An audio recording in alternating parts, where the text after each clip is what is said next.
Hey, Miles. Hey, Brian, it's Friday. Friday. Everybody get down on Friday. It's something for the weekend. Isn't that how it goes? I thought you were just making stuff up as you went along. Is that something real? Oh, I was. Yeah. Was it good? Oh, yeah. No, I might record it. And do a video and put it on YouTube and see how it does. Yeah. What do you think?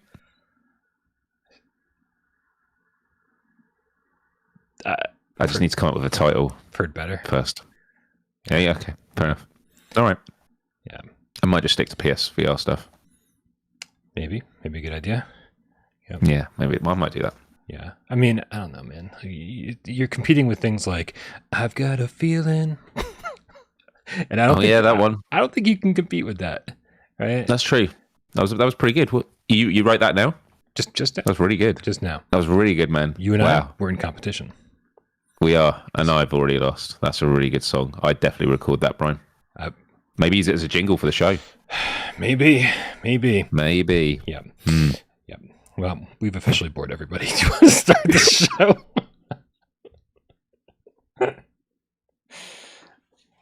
Let's go. Let's do this.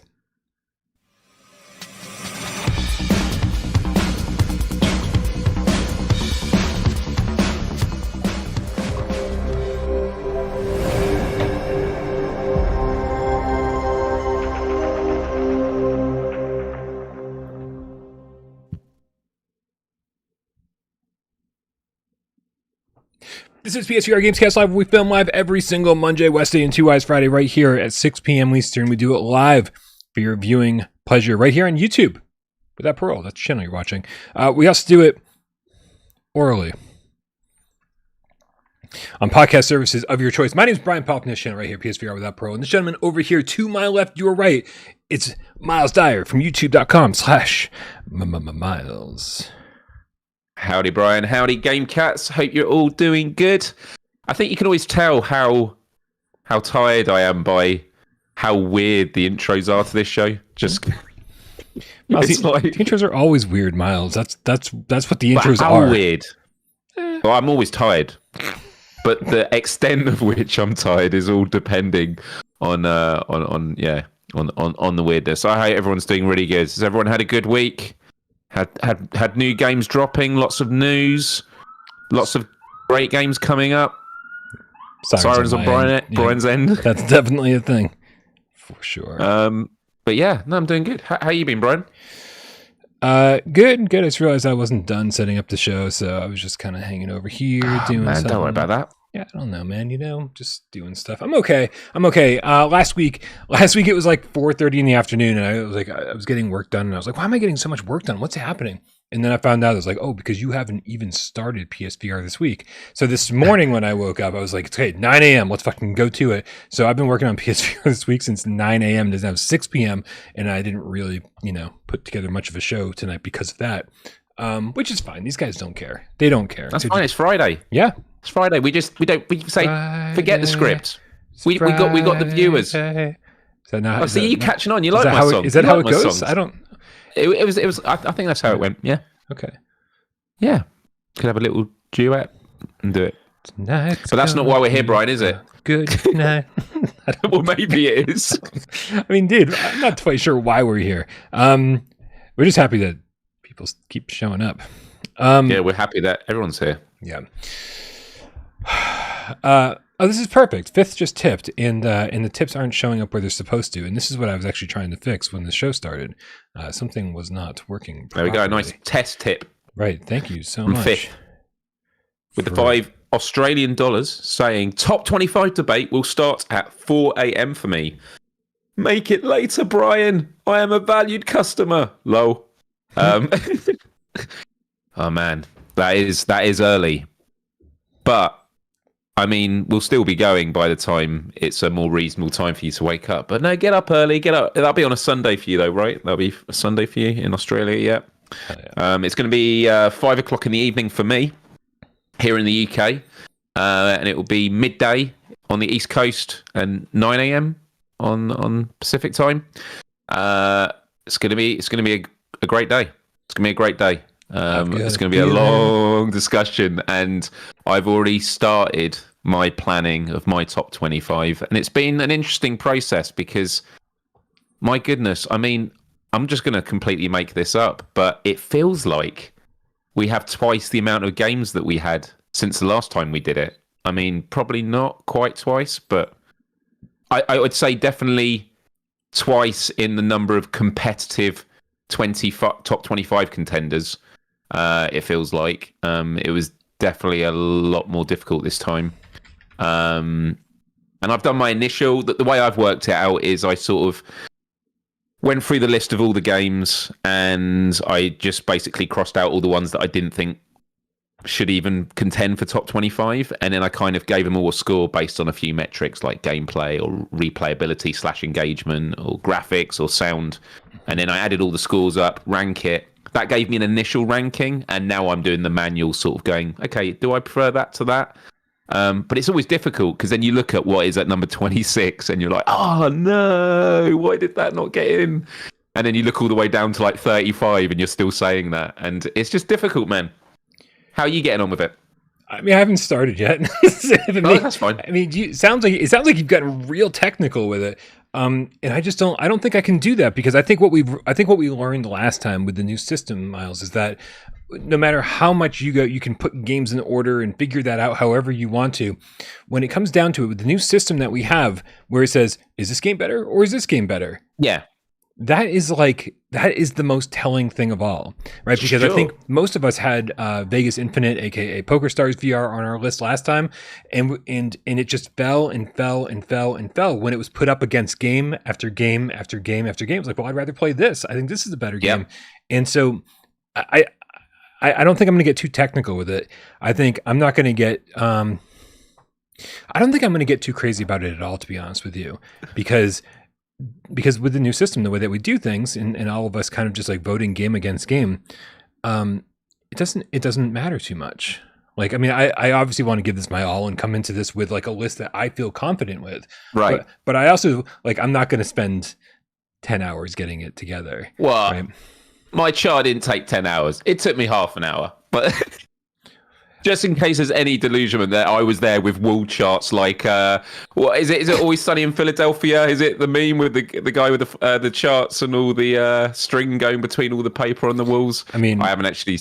Yeah, I mean, I haven't seen it, but I was picturing like A Beautiful Mind, you know, like with like things lighting up and like the all the connections and all that kind of stuff. Yeah, that's certainly what I was picturing. And if that's not what was happening over there, then I think you sort of like misinterpreted or didn't explain properly. Because, dude, it sounded like you had a really technical process going on over there. I was like, I don't have fucking time for that shit.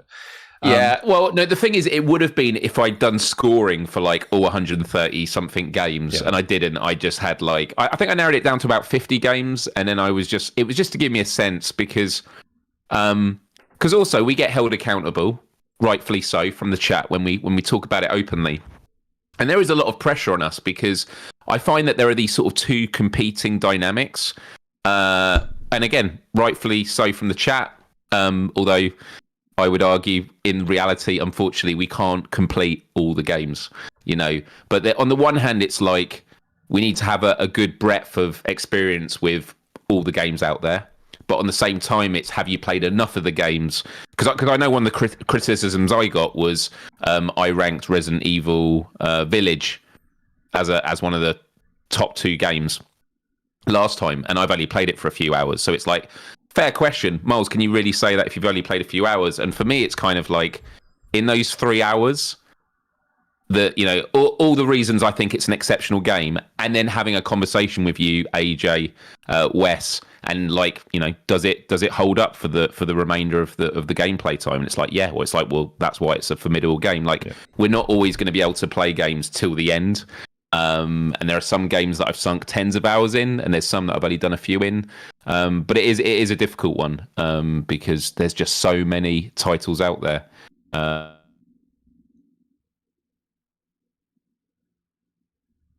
Find interesting is, having gone through it initially, is there are going to be games that I voted for last time, which I didn't even think was worthy of being classified this time. Mm-hmm. And on the flip side, there were ones that were maybe lower down that have actually gone up a lot because over time I've had, you know, longer to reflect on it. And, you know, sometimes you have recency bias. And that can work one of two ways. One way is like, I've just played it recently, so I'm probably rating it higher than maybe I should do. But on the flip side, I think there were some games on there that, because I was worried about recency bias, I gave it a lower score than what it actually deserved. And so, like, it's all a mindfuck, basically. But I can't wait. The system we had last time, and I remember you and AJ were talking about it on Monday about which system to go with. I do think the one that was done last time was excellent. But I do think that we're all open to the fact that now, having a feel of it, we can definitely get a lot more into the discussion and fight for those people. And to be honest, there's going to be a lot more fighting this time because there's just a lot more games. But I will say, Brian, yes, sir. Wes is going to hate the fact that Beat Saber is high on my list again this time. It just is. Yeah. It's going to be a thing. It's, as I was saying to Wes yesterday, it's going to be a real struggle to kind of balance like what, we're trying to make a list that's the best games, not our favorites, not the games that are in our favorite genres. We're trying to represent the best of the best. And I think we're going to start off with some interesting conversations because, Wes has said he probably won't have Beat Saber on his list, not because it's not one of his favorite games or anything like that, just because he actually said he thinks it's actually a bad thing for VR, to keep holding VR back kind of thing. So I think those are some interesting conversations to sort of start the show off with tomorrow to kind of like let everybody know where our heads are at and like why we chose the games that we did. It should be really interesting. It is starting at noon Eastern tomorrow. What is that, 5 p.m. your time, Myles? Correct. These things generally go for way too long. They're about 4 hours or so. If we speed along. So make sure you order your pizza ahead of time. Make sure if you're drinking, have some beer ready because you're not going anywhere for about 4 hours. So keep that in mind. The live stream is already set up, so if you need a reminder, it is up and ready. Yeah, if you got the YouTube app, just go over to it, you click remind me, and then you'll get a notification on your YouTube app, I think like half an hour before it starts. So you at least have time to get in front of your TV or on your iPad or computer, whatever. Get some snacks in. Yep. Half an hour is a good window, I think, for ordering pizza. Generally. Is it enough time? You don't want to miss the beginning of it, man. I'd say 45 minutes. True. True. Delivery guy shows up and the show's starting and you're like, I gotta go. Yeah, that's a good point. So, yeah, it's pretty crazy. It'll be fun, though. It'll be fun. So, yeah, guys.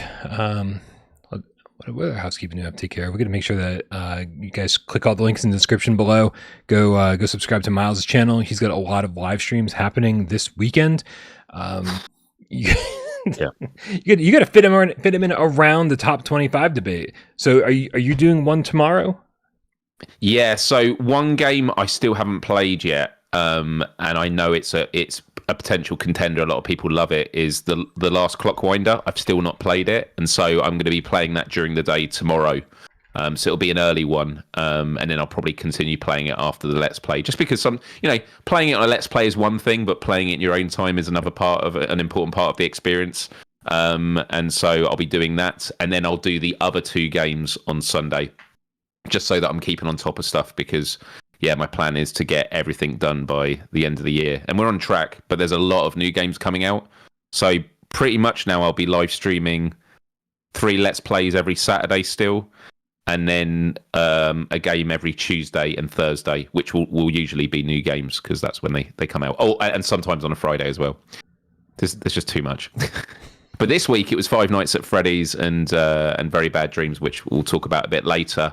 But last Saturday, since the last show, the 3 games I played was... God, it's crazy to think it was only in the last week. You Calligrapher, I played. God. Yeah. Paper Beast... and Until You Fall, which was an interesting mix. Working backwards, Until You Fall, I had that sort of bad taste in my mouth thinking about it, which was, there's no upgrade path. Right. But I have to say, splashing out for it again, it's all the things you mentioned, Brian. And it's not that I think, is Brian telling the truth? It's just that you say it, but when you're in VR and you experience it, it's always amazing to experience. And it's like the resolution's great. Yep. the haptics feel amazing, and you just keep reminding yourself about what it was like playing on PSVR, where like using the buttons to move around, just having the sticks to rotate, just gives you more, fluid action. And in a game like that, you do need to be a lot faster. So very, very sweaty to play, but really, really good time with that. Paper Beast. I enjoyed it way more than I thought I was, and it's just the same when I played it on PSVR. I was like, this is going to be kind of cool, really nice on PSVR2. I do wish that the textures were higher. There were higher resolution textures on when things are close to you. So like when creatures are moving across the sand, it's very low. Losing the words to say, but they're very pixelated. Sure. But when you're in the caves and the darkness, it's all absolutely incredible. So yeah, Paper Beast, and it makes me want to complete it, which I've never done before. And then you, Calligrapher, I know you hated it, watching me with a shaky hand. I mean, I didn't hate it. I haven't played you, Calligrapher, but sure, you hated the experience of seeing me with a shaky hand. Yeah, it wasn't. I mean, listen. I'll say this: there were a lot of people in your stream who were like, "This is so zen." And I'm happy for those people. This is so zen. Yeah. Let me keep my hand still. Yeah. So zen. Watching you outline each character and then color it in. I was like, that to me is not zen. That to me is like, oh, you're cheating. Well, this is interesting. Yeah. For those that don't know you, Calligrapher, obviously it's calligraphy, but you're on a table. You can move it up and down. It is a beautiful, really relaxing game.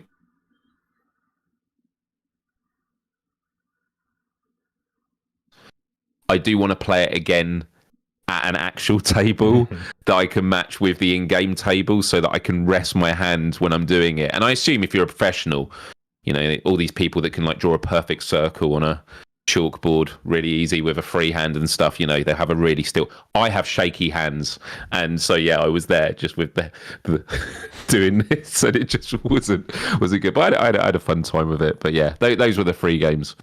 And I did play during the week Resel Player, and I never actually played Headmaster on PSVR. I was always gutted I never got to play it. And I mean, I'm interested to hear your thoughts on this. I know it's not a substitute for Headmaster, because my understanding was that was a lot more arcadey.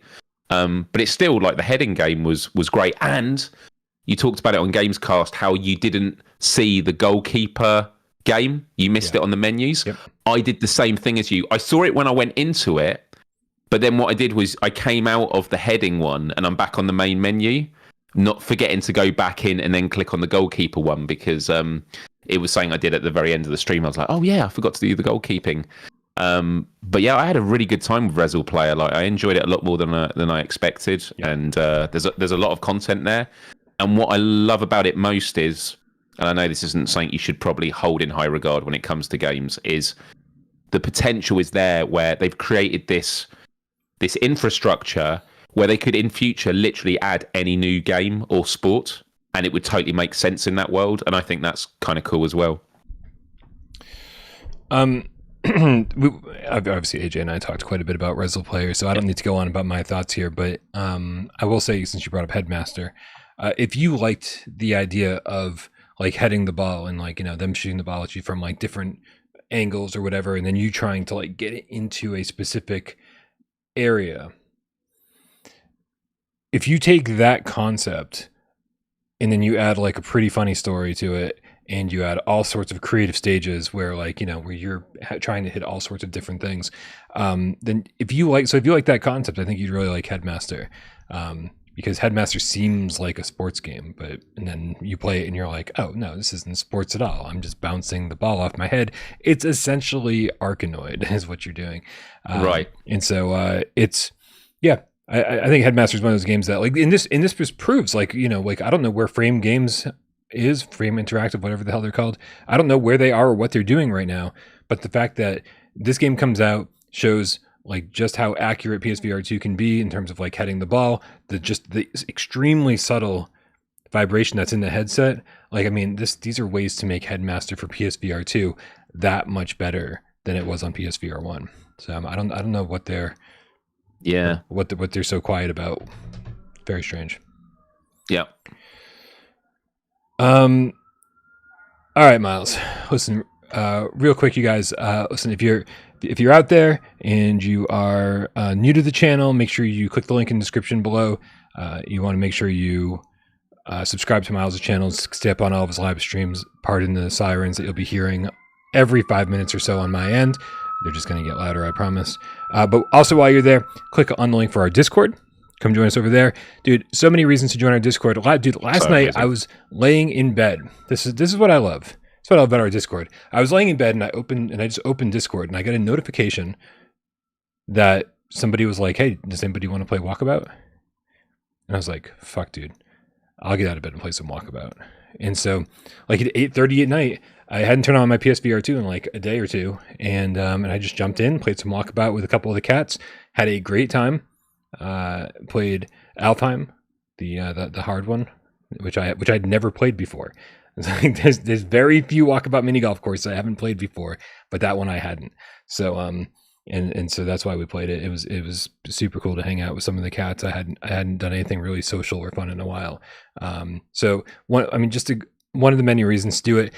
But every Sunday, our good friend Professor Lilith puts together a little multiplayer meetup. I don't believe she's around this weekend, so I think Rhodey's taking control of this for the weekend, and I think everybody's going to play some Walkabout mini golf Sunday, 2 p.m. Eastern. So get in there and let's do it. So if you're one of the people out there complaining that you've got PSVR2 games that just don't get used because the lobbies are dead, there's no one out there playing these games, well, we've got the solution. We make it very easy for you guys to get games going. So that's where you want to be for multiplayer VR games, multiplayer PSVR2 games at least. All right, dude, let's tackle some of these tips because they are piling up, and I want to make sure that we don't let them get too far behind us. Trash Kid PSVR 1 Game Cat with a £2 says, "Is the upgrade for Saints and Sinners worth another platinum run?" Saints and Sinners 1 looks great on PSVR 2. I really enjoyed playing through it again. Saints and Sinners Chapter 2 looks better, but I mean, I think the answer is if you like Saints and Sinners, yeah, absolutely. Right, easy answer. It's a game I definitely want to go for the platinum for at some point because I never did on PSVR. So I'm definitely going to be attempting it eventually when I get time. Nice. I think we're just going to have sirens the entire time. I think that's what's going to happen here. All right, let's see who else we got here. Living Legend with the Canadian $5 tip says, "Happy Dryer Day virtual game. Happy Dryer Day virtual game. Cat. Cool. Virtual National game. holiday. I like cat. it. Yeah, it looks like a lion. Virtual game lion." Is it worth getting Five Nights at Freddy's for PSVR 2 or just get Very Bad Dreams instead? With a crazy backlog, I only have so much time. I think this is probably a good time to talk about some of the Let's Plays you did in terms of the last 2 days, right? You played Very Bad Dreams today, and you played Five Nights at Freddy's last night. I think Five Nights at Freddy's is a no-brainer on PSVR 2. It's a fantastic upgrade. It looks amazing. It feels amazing to play. It's terrifying. You jumped into it yesterday? Yeah, yesterday. And I mean, any objections to any of that? I think it's a must own. I think if you owned it on PSVR and you enjoyed it, I mean, I wasn't someone who played much of it on PSVR because I was just such a scaredy cat. Yeah. But I did my Let's Play, and I always try and do an hour. And when it comes to a horror game, I will always try and just make it for an hour. I did an hour and 40. I stuck around. I played almost all of the modes, and I had the most amazing time. I know you've spoken about it a lot on Wednesday. It looks incredible in the headset. The sense controller haptics are amazing for immersion, and the use of the head rumble. I actually think it's some of the best use of the head rumble I've experienced yet on PSVR 2, because there's a lot of game modes where it's used in very different ways. There's one in the DLC where you're going down a corridor and you have to get to the other side. Now, I assume there was something following me in the corridor because I could hear it coming up behind me and I could feel it in the headset rumble. It must have been right behind me. I didn't look back. But just that headset rumble, it's incredible. So really adds to the jump scares and everything. So it's a must own. The only way I would say don't get it is if you're not sure if Five Nights at Freddy is for you. In which case, I would say wait until Help Wanted 2 is out, because then you can wait and see what the reviews are saying. And also, by that point, they might be doing a bundle. They might do a bundle of both games. Wow, that would be a mega bundle for Help Wanted 1, Curse of the Dreadbear, and wow, yeah, that would be crazy. I feel like a bundle might happen like down the line, like for a big sale or something. But I mean, anything could happen. Who knows? I just feel like it's going to sell like crazy regardless. So like, why would they discount it before they have to? I mean, the I would say the only downside to the Five Nights at Freddy's games for horror fans is that it's essentially a collection of mini games, and I've always felt that it's more than some of its parts. It's always felt like a bigger thing than it is, and I've really enjoyed it. Yeah, I don't know. I mean, I guess you could go. AJ made a strategy guide for Without Parole back in the day, and I reviewed Five Nights at Freddy's on PSVR1. So check those out if you need a little bit more information. If you need to like really understand what some of these games are about, and hopefully that'll help you out. I actually watched some of AJ's thing in the half an hour before my stream. Yeah, did it help you out? Yeah, because.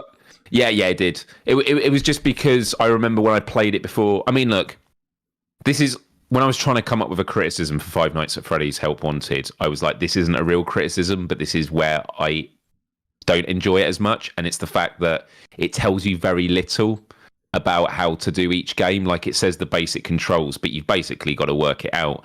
And I know that that's what the game is. The game is trying to work out what it is. But when I'm an anxious mess, I like at least some level of control of like, I know what I'm working towards, not, well, and to be fair, there were some games on there, like the Trick or Treat game in the DLC. That was a foregone conclusion. I was going to lose that. I had no idea what I was supposed to be doing. So yeah, watching AJ's tutorial was good for a couple of games I knew I'd be struggling on. Nice. Yeah. So it's still relevant all these years later. Yeah. Super clean in the headset too. Like from a technical standpoint, just looks absolutely unbelievable. Stunning. Cannot believe I think it is one of the best looking games on PSVR2. The resolution is phenomenal. Yep. And when it gets dark, we talked about like no Mura, right? Just like yeah. No, I mean it's funny because I think when PSVR2 first came out, people gave me a lot of shit. They were like, Brian, stop using the word crystal clear. It doesn't exist on PSVR2. And I was like, fucking play this game. Play Ghost Signal. Play Propagation. Then you'll understand what crystal clear means on PSVR2. It does fucking exist, and it looks incredible in the headset. So, people who haven't experienced it or need some fucking VR lenses to up their prescription, whatever it takes, man, like, PSVR2 is looking better and better every day. I don't want to bring up a topic that you perhaps did tread earlier in the week. I didn't see you talking about it specifically. I might have just missed it. But is there a sense that the game engines are really determining which VR games thrive? Because it just seems Unreal Engine is just absolutely like delivering when it comes to these VR experiences. What was Propagation done on? I don't want to put you on the spot if you don't know, but I think that was Unreal. Yeah, unfortunately, I don't know off the top of my head. Yeah.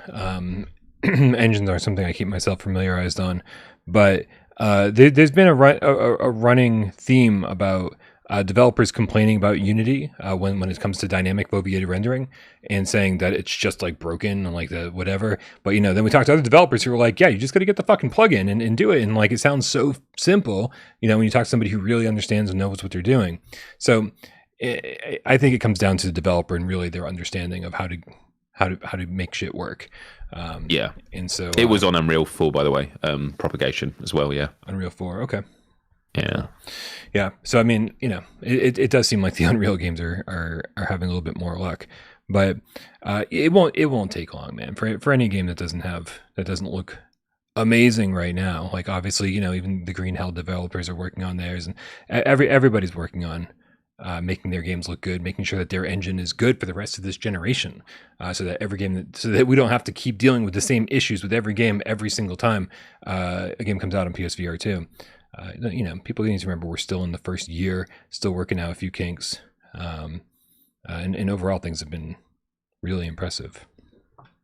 Yeah, and you're actually making me think back to when looking at this top 25 list, is there are games that should be on that list that aren't going to be because they're not currently in a good state. So two that come to mind, Green Hell. And I know that some will disagree and go, regardless, it should go on the list, in which case totally understand. And Hellsweeper. But then I look at No Man's Sky and Switchback. Last time we were like, no, they don't look good. This time I think they're contenders. So, I just think it's a thing we have to take into consideration is in its current state. You can't judge it on the potential of when it gets fixed. It's like in its current state, how is it? And those are two games I can't wait to have just better clarity in the headset for them. Yeah, absolutely. I think it's absolutely fair that we held off on putting Switchback or No Man's Sky on the list last time around. That way it feels deserving this time. When No Man's Sky gets on the list, and it probably ends up in the top 5, right? Because of just how amazing it looks and how amazing it plays, and like that they've done the right thing and they've given it the love and care it deserves. I'm not gonna feel bad when Zenith doesn't make the list this time, because Zenith needs to give their game the No Man's Sky treatment and make it run super smooth, give it some PSVR 2 love. I'm not gonna feel bad when it doesn't make the list this time, because other games will just simply outshine it from a visual and gameplay perspective. So yeah, can't feel too bad about it. Green Hell might still be on my list, not gonna lie. I wish, dude, that the Spirits of the Amazonia DLC that just got announced for in part 1 is coming out on the 30th, just less than a week from now. Like, I'm so excited for that. Like, I'm not waiting for the visual patch to jump back in. I'm like, cool, I get to play some prequel DLC. Like, let's just fucking do it. So Green Hell might make my list. DLC, no DLC, patch, no patch. I just like that game. Awesome. Wait, more tips. Jesus Christ. I am out of it today, and so if anybody expected like a really focused show today, I apologize. I'm sort of just putting my feet up and hanging out and seeing what the chat says. Belrami the Game Cat with the €12 says, I think I didn't even play 25 games. Not sure why, but trying to not waste money on bad games makes you buy fewer games. Good thing we have reviews. I'm glad I'm helping. I totally agree. And in a lot of the conversations I've had with people online about like what would their top 25 be, a lot of them say I haven't even played 25 games, and that is completely fair because 25 games is a lot since February, and if you're someone that, waits for the reviews and stuff like that, you could have bought just like 5 games. And, if you're playing 5 games that have tens of hours of content, those are going to last you. I was actually seeing a review from, is it Stuckman? He's a big YouTuber who does film reviews. He's just released today his, he does movie reviews, but today he did his review of Spider-Man 2, the game. And he's like, I know this game's been out for a while, but I only get to game 2 hours a day because I've got my job, and then maybe I'll get another hour in the evening if the kid's gone to bed, stuff like that. And so he's like, yeah, some people complained Spider-Man 2 was a super short game. But yeah, if you're absolutely smashing it 8 hours a day, that'd be one thing. But if you're someone that's playing a couple of hours a day, then it's going to last a lot longer. And so, you don't have to own 25 games to be getting the most out of your PSVR 2. Right. And also, like if you're really stupid, puzzle games will last you an eternity. So there's ways around everything, I guess. Jay Meow with the level 3 membership says, will FNAF be on your top 25?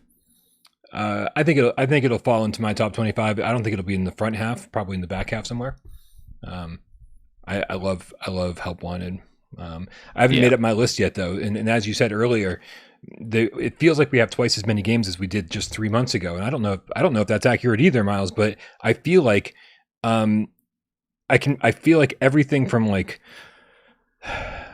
the 15th place to the 25th place on our last list is guaranteed to just fucking be swept right off. because we have so many new games entering the arena this time around. So I don't think anything is guaranteed at this point. Yeah. T with the Canadian 279 says, so when is Koi Koi Chapter 2 happening, Miles? Oh, God.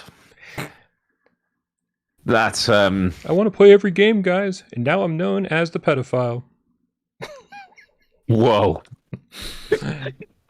People are like, Miles, what's your problem with intimacy? I think I was like, I think Miles is fine with intimacy. It's with it's with the misogyny and like the potentially underage girls. I'm like, it's the way this is delivered. It's not the intimacy. Come on, guys, like fucking get it through your head. Like it's not a complicated situation here. It's misogynistic and it's slightly pedophilic. Like, come on, guys. It's creepy as fuck. Right? I did see your comment on that, and it did make me laugh because it was like, yeah, intimacy wasn't. Yeah, why aren't people happy with just like lovey games? It's like, right. The game is more than that. Listen, I felt I played Focus on You, where you're clearly playing the game as a 15-year-old boy with a love interest of a 15-year-old girl, and it is super innocent. Like there's one moment in the game where you hold hands, like you reach out and you touch hands and hold for the first time, and they make a big deal out of it, and you go, okay, good, this is as far as this is going. Like we're not getting it, and it still felt creepy because I'm not a 15-year-old guy. Right. Like this is the problem with these games, and they're not, and I just feel like they're not designed for 15-year-olds to play. That's the problem, is the tone of the entire thing. Yeah. So even though I liked Focus on You and like really tried to put my mindset like where it was supposed to be, I was like, this just doesn't feel right. So at least it was super innocent. Yeah. The reality is I'm not going to be playing any more of that game. In case you didn't get. Yeah.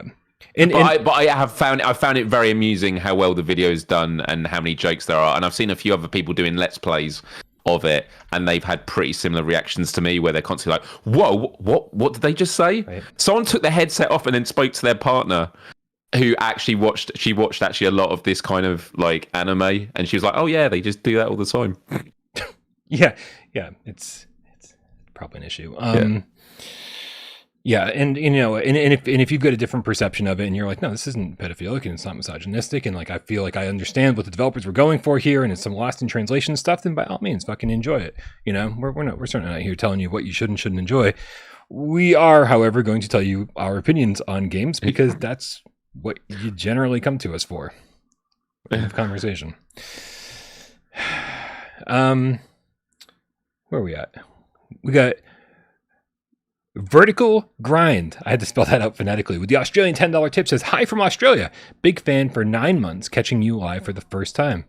Wow. Awesome. What's up? Welcome to the live stream.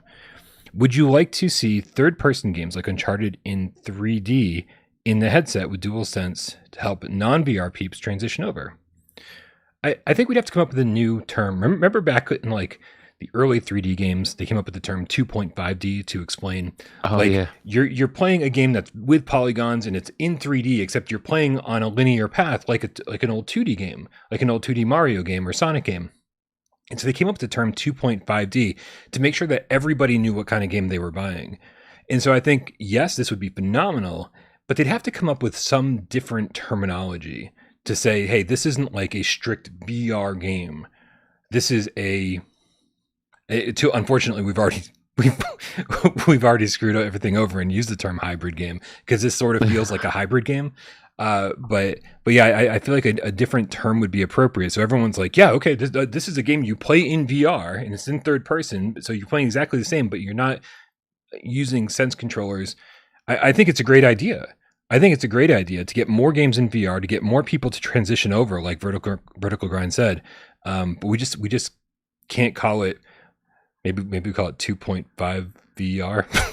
Yeah, or something. I don't know. Or you just say VR, but you say it a bit more hesitantly. So VR.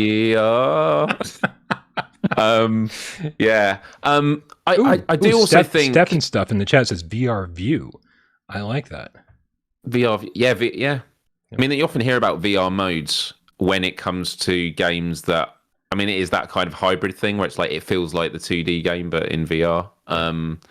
But I guess it goes back to the game engine conversation, which is I think we're just going to get to a point where games start getting made in engines that just have a switch that you flick, and like it'll be like, yeah, it comes with this tech stack that allows you to have a VR version of it, because it's the same game. It's just that you can now look behind you as well.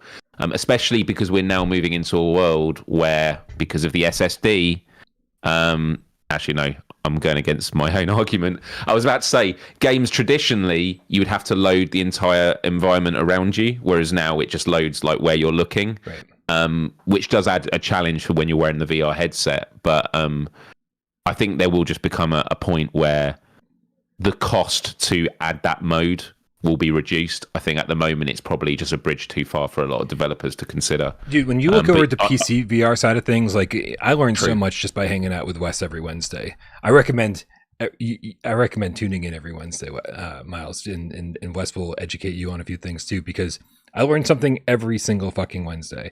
He's talking about the is it the Unity VR injector, where it's just like they just get this like this system that it's not reprogramming anything. It's taking everything that's already available in the Unity engine and just putting things in the first person and mapping weapons to your hands and just really VRAFifying the entire experience of a game that it's not and not like creating any new code for it. And they're saying right. Like hundreds of games seem to be working with it properly.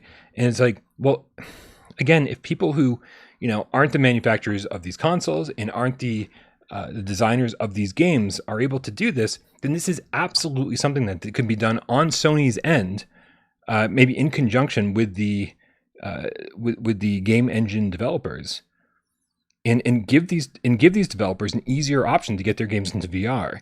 And I really do think that this is the hybrid model that we talked about so much leading up to the launch of PSVR2. I do think there's something about that. There's something to that where it's like, well, Sony's aware of this too. It's not this isn't news to them, right? They're going to make it easy for these bigger developers to bring their games into VR. That's what this has all been about, and that's what this has all been leading up to for years. So I think we're almost there, but like Sony's been just fucking quiet about their plans. Yeah, and I also think when you look at like where are they leading the way with this as an example, it's with Capcom and what they've done with Resident Evil. But Resident Evil Village came out in VR quite a while after the initial game had come out on the flat screen. Resident Evil 4 that's coming out, it's a lot sooner after the release, like the gap between.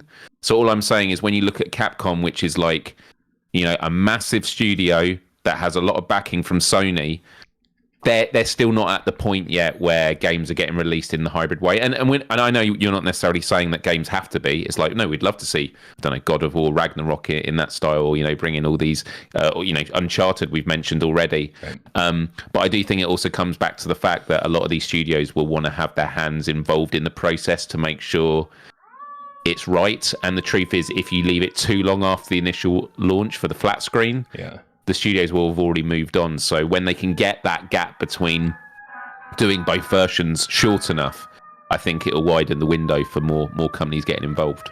But then again, on the flip side, we're moving into an era now where studios, to make more money because games are expensive, they're happy to hold back and work on remasters. We just had The Last of Us Part 2 remastered announced, 3 years after the last one, which, by the way, I'm very happy for because I always wanted to see a PS5 version of it. But my point is that when that becomes a feasible thing of like, if you do a VR version, you'll sell this many more copies. Right. It's just as soon as they prove it with a few examples, the floodgates will open. Do you know what I mean? But it's like, who are going to be those first ones to prove it? And I think our suggestion from what we see is Capcom wouldn't have done this on their own back, right? Right. They're only doing it because Sony have upfronted given them a payment to do so. Yeah, no, absolutely. And I think basing anything on when things are coming out for PSVR 2 is really difficult, right? Because we had to wait until the launch of PSVR 2 for Village to come out, and so that's true. That is true. So that didn't help anything. And then on top of that, I don't think Sony probably paid Capcom $10 million to make Village, and probably paid them another $10 million to bring the VR port of Resident Evil 4 VR, or Resident Evil 4 Remake. And so the last thing they want to do is cannibalize their own sales, right? So I think it was very intentional that we didn't see RE4 that soon after launch. It was like, we're not going to waste $10 million and like, drop them both at the same time, right? People are going to pick one or the other. So I don't think we can use the PSVR2 releases at this point. But when developers start doing it by their own accord, like you said, I think that's when we're going to start like really understanding how long these things take. That's a good point. Everyone in chat is like, where the fuck does Brian live? Fat Freddy said they're having a parade at Brian's place. Living Legend says Brian's living in Manhattan. Stike Gamer says, let's collect money to make a siren soundboard for Brian. Zeke says Brian lives in Gotham, it seems. It's bad today, man. It's bad. Like I feel like all the sirens just wait for us to start the show. Like I think I heard 3 sirens all day, but I guess I wasn't paying attention to it because we weren't live. I just say Meta have invested in a local fire station. How are we going to crush the competition? Shapeshifter, the Amorphous Game Cat with the €6.66. Is it cents in euros? Is 6? Could we say dollars? And cents? Cents as well. Yeah, cents. Euros and cents. I believe so. Yeah. We're just making stuff up. He says, time for your RE7 Let's Play, Miles. Just hook up that old dog. I mean, once we start talking about very bad dreams, because I did play that on. We actually spoke about it on this show. We played the PSVR version, and I hooked it back up. And the thing that stopped me playing it was just the controls. I was like, I'm not going back to this. So yeah, no. But if it comes out on PSVR2, and I've asked this question before, but like by the start of 2025, Brian, will Resident Evil 7 be getting a PSVR2 port? I think so. Yeah. You think so? Yeah. Well, again, because if it's up to Sony and they're spacing these things out so they don't cannibalize their own sales, then yeah. Like I think we'll get Resident Evil 7 VR on PSVR2 before we get like a port of RE2 VR. Right. Yeah. Right. Yeah. Just because it already exists. I mean, I don't know in what state, if it's even ready for a PSVR2 version, what they'll have to do, but I don't know. Yeah. I will tell you that I have played through Resident Evil 7 countless times. I have platinumed that game. I absolutely love it. I played every single second of it in VR. And if it came to PSVR 2, I would play through it 7 more times and get that platinum again. Right. Just, it would suck if they continue to not deliver trophies to these games, because that kind of kills the replay a little bit for me. For me, it does. Yeah, sorry. Just to clarify, so it had trophies on the PSVR version. On the PSVR 1 version of 7. Yeah. But I don't. But Village didn't for PSVR 2. I don't believe RE4 is going to for PSVR 2. I guarantee you that if they bring 7 over, they'll do it the exact same way they do it for Village and 4. And yeah. So I don't have faith. But why? Because I think if Gran Turismo 7 was like had a VR mode. It's the same game, and that was right. It's the same game. Well, and so I think there within lies the problem. And I'll talk while Miles is gone. What was that? I was going to make an argument, but then I was like, well, you're not even here anymore. So no, I could hear it because I've got it quite loud. You sounded like a little mouse.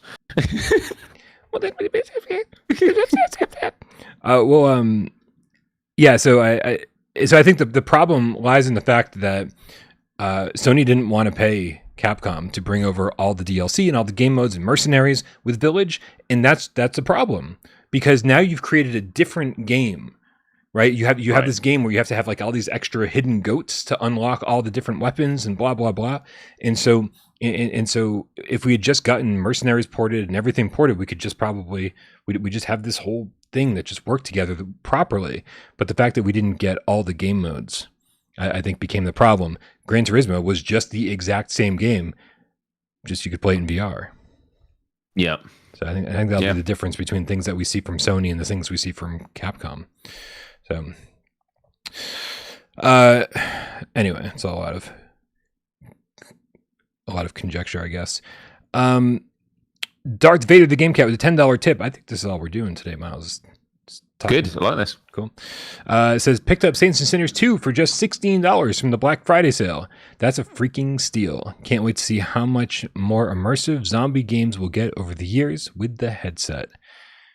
$16. Picked up a good one. That's amazing. Yeah. No, I'll never forget the first time I put on the headset, saw Retribution on PSVR 2, and I think just like you did with Five Nights at Freddy's Help Wanted, I said this might be the best looking game we've got on PSVR 2 so far, just because it was running at such a high resolution, such a high frame rate, and just looked great. Even though we had Village is obviously more detailed, more realistic environments. Yeah. This, from a technical standpoint, just fucking killed it. So yeah, you picked up a good one, Vader. And as I've said, for everybody, if you've already played Saints and Sinners Chapter 1 recently, I don't really recommend diving right into the second game. I think you'll enjoy Retribution more the longer it's been since you played the first game. Is that something you agree with, Myles? Yeah. No, I do. Yeah, because, man, I played both of them, and I do want to platinum the first one and play it all, but then I, did a Let's Play of the second one, and I'm just like, I do want to just stay in this second one, because they're both good, but it's also that thing, isn't it, of like... Actually, I don't think it is the case. A part of me was thinking, if you just complete the second one, would you just therefore not enjoy the first one at all? I don't think that's kind of. But I don't think so either. I just think they're too similar in terms of you're obviously going back to the same safe area. You're visiting a lot of the same locations. There's you're crafting a lot of the same items. Like, it's just too similar. And so I think you just need to, whatever one you play first, just give yourself a nice solid year break before you play the other one, whether you're going from 2 to 1 or 1 to 2. I think that's the issue here. Stike Gamer, the VRAF Game Cat with the €5 says, I wonder if the Worcester PD has some VR fans who start passing by Brian's home with sirens blaring just to mess with the stream. It sounds like they're Polish Paul fans and just want to fuck with me. I think that's really what's happening here. Like, how can we ruin Brian's streams? Everyone's a Polish Paul fan, aren't they? That's what I'm learning. I still want my Sirens on My End shirt. Me too, man. Me too. Yeah. We've had one hell of a time of updating the store. It's not gone very smoothly. All right, Myles. We need to talk about Very Bad Dreams briefly. We talked about it on Wednesday a little bit. I definitely want to get your opinion on that. But before we really get into it, I do want to clarify something that we did not know on Wednesday's show, and I didn't realize until somebody had pointed out that Creative 3D VR, the developers, were in the chat during that show, basically telling us, "Hey, something's up with the free upgrade, and we apologize. It's not working out very well." So basically, the developers had said for the longest time that they're like, we want to make sure that you get that if you bought Bad Dreams on PSVR 1, that you'll get Very Bad Dreams on PSVR 2 for free. And because of the way they worked everything out with Sony, that wasn't possible. And so, but they want to make sure that they do the right thing and that everybody who bought it on PSVR 1 can still get the upgrade for free. So, guys, don't get mad. It sucks a little bit. But if you email, I hope I get the address right. It's contact@creative. No, see. Okay, now I've really fucked it up, Myles. Just check out their Twitter account. They've got an image that they posted explaining the whole thing, some day one patches, and the email address that you have to email. Send them your proof of purchase. Just go back in your emails. You'll find when PlayStation emailed you and said, "Oh, you bought this game." Take a screenshot of it. Make sure the order number's on there, whatever, and then send that to them. Tell them what region you're in, and they'll literally go through these emails one by one, and send you a PSVR 2 key. Like, that can't be easy for any developer to do. This is a team of like 2 dudes making a game, and now like running basically an entire PR firm trying to like correct the problems of their launch and distribute keys one by one basis, which is, man, got to be an absolute fucking nightmare for them. Yeah, and huge respect for them doing that. I mean, we talk about the ways that devs can deal with stuff. We think about Racket Fury and how they tried to deal with the issues, and that was like, that's not how you deal with it. And we're not here saying that this, what Very Bad Dreams should be expected of devs. I would say they've gone beyond the protocol, but at the same time, like it's a shame that what they initially said was going to be the case hasn't happened to be. So yeah, respect for them. Myles, can you type this in the chat while I read it to you? Sure, yeah. The email address because I can't copy and paste it because they did it in an image. The email address you want to contact at Creative VR 3D is contact. Yeah. At crvr3d.com. There we go. Contact at crvr3d.com. Correct. There we go. I put it in the chat. And so, hopefully, it absolutely sucks, and so try not to give them a hard time. they obviously want to do the right thing, do right by everybody who purchased their game on PSVR1, follow through with the promise that they had made. And Alcunio in the chat says, on behalf of Poland, sorry for Polish Paul. Love it. Myles, what did you think of this game? So I played about an hour of it. I think I'm halfway through the game from what the list of the I'm near the end of chapter 2, and I looked at the list. There might be more stuff that appears when you unlock more, so I don't know. But initially, as soon as I went into it, I was like, because I remember playing it on PSVR, I was like, yep, this looks a lot better. This was a game that promised a lot of immersion when it comes to sound design and the atmosphere. I think they've nailed it. The creepy voices, you're constantly hearing it, stuff getting in your head. And it also demonstrates the magic of VR. VR transports you to new worlds and new experiences, sometimes experiences that aren't based in the real world. Sometimes we talk about, VR's always about feeling like you're really at X or really at Y. But then I think of some of my favorite experiences, which could be like Tetris Effect and stuff, which is just like, this is unlike anything on planet Earth, but it feels amazing. And I think for a horror game, which is about where your mind goes and these different worlds you can be taken into, you just don't know what's around the corner because literally anything could happen. And I think that's a really great setting to be exploited, which I think they've done very, very well from the artistic and visual standpoint. I did say on the Let's Play live stream that I did before this show that I wish the resolution was better. And then you and I had a conversation, and we both want to experience it again to get clarification. But I do think it's closer to your point, which is the resolution's good because there are many moments where the resolution is great. It's just there are other moments where it looks blurry. When you're on the beach, for example, at the very beginning, which I remember from playing on PSVR, looking at sort of the scenery and the mountains around, it did not look good. And I said, which some people thought was me giving them a bit too much leeway, was I said, oh, maybe that's just sort of the art style of the moment. You're in this sort of weird dreamy thing. It's not meant to look completely clear. And there's a few other examples which I won't go into because I don't want to spoil it, where I just felt that the resolution was low, but then maybe it's just the textures weren't high enough. But overall thoughts, sound design, excellent. I thought the gameplay mechanics were fine, sometimes good. Bit janky as you would expect. Right. And yeah, just some. I mean, there's a bit where you're tied up somewhere and you need to get out, and I'm trying to grab this pole, and I'm like, I'm sure it's within reach. I can grab it, and you can't. And then later on, it then lets you grab it with an icon on it, which is now you're meant to grab it. Stuff like that, I totally understand why they've done it. But on the other hand, I'm kind of like, the whole point in VR is it's meant to feel like a very grounded environment where if stuff's to be interacted with, it can be interacted with, not when we say so. Do you know what I mean? Right. So for what it is, I actually enjoyed it a lot more than I thought. I thought there's some really interesting ideas there. It creeped me the hell out.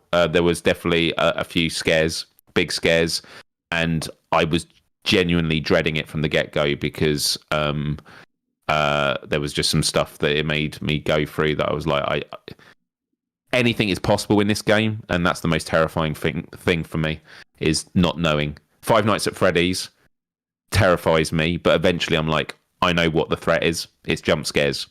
which are always going to scare you, but at least I kind of know what it is.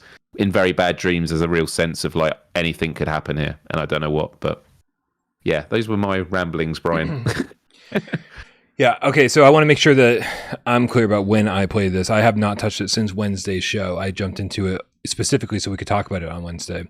And my experience was, I was like, wow, everything is like, they maxed out the resolution and everything, like the frame rate looks really good and all that. So I need to make sure it's been patched since. I need to make sure that, you know, when I'm talking about this, I'm talking about the current version of the game, because you guys know how it goes.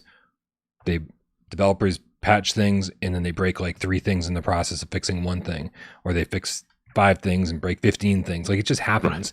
So I gotta make sure that I jump back in and see what's going on in this game. But yeah, I mean, I agree with everything that you said. I think that they've even from the time I played it on PSVR1, which was probably about 40 patches ago on the PSVR1 version. I have no idea what the state of that game is now. It was super janky, but it was also very creative, and it was constantly this game that just kept exceeding my expectations from the locations I was visiting, from the things that were happening to me, from a gameplay perspective. But also I'm fighting with a little bit of jank the whole time. Right? Yeah. So, and these are the games that are really difficult to review for me, because I'm like, oh man, you guys should definitely play this if you like horror, but you're going to experience some jank. If you're not the kind of person that can deal with jank like that is just like expects a game to be super polished, like, you know, you should in general, then keep that in mind. This is the Galaxy Kart thing all over again. I actually think that the Very Bad Dreams developers are way ahead of Galaxy Kart at the moment. In terms of like getting their game up to speed and getting it running and making it look good and play good. These are 2 games I've been rooting for a very long time, and they're both really getting there. I feel really good about these games, and if you're a fan of these genres, I feel like it's probably worth picking up. Varkle subs, yep, just said there's a patch about 4 hours ago. Just to speak to that thing about the jank, and you know, if people aren't into it, you're not going to like it. Something that might help with some added context to that, which is kind of goes back to what I was saying about Five Nights at Freddy's. As someone that I'm, you know, liking, I've always liked horror, but I also can't stand it, and that's a part of the joy of it. I struggle with horror games where I don't know what I'm supposed to be doing, and I'm completely out. I'm like flailing. I have no idea what I'm doing. I find that very frustrating and not enjoyable. That can happen in horror games where there's a lot of jank, which is, look, I'm just trying to have a sense of what I'm doing and get on with it, and this is just frustrating. Yeah. I didn't feel that way with Very Bad Dreams. So there is a lot of jank, and there's a few times where I felt like I should have got through there, but it never frustrated me. And there's a bit where I'm supposed to be climbing a wall, and it wasn't letting me climb, and I kept falling down. It was frustrating, but it didn't take away from my overall enjoyment, just because round every corner was like, what is this experience going to be? The other thing I would say, and I know this isn't going to apply to a lot of people out there, but from a streaming perspective, a lot of times when you play a game, we think of Propagation, Paradise Hotel. Yep.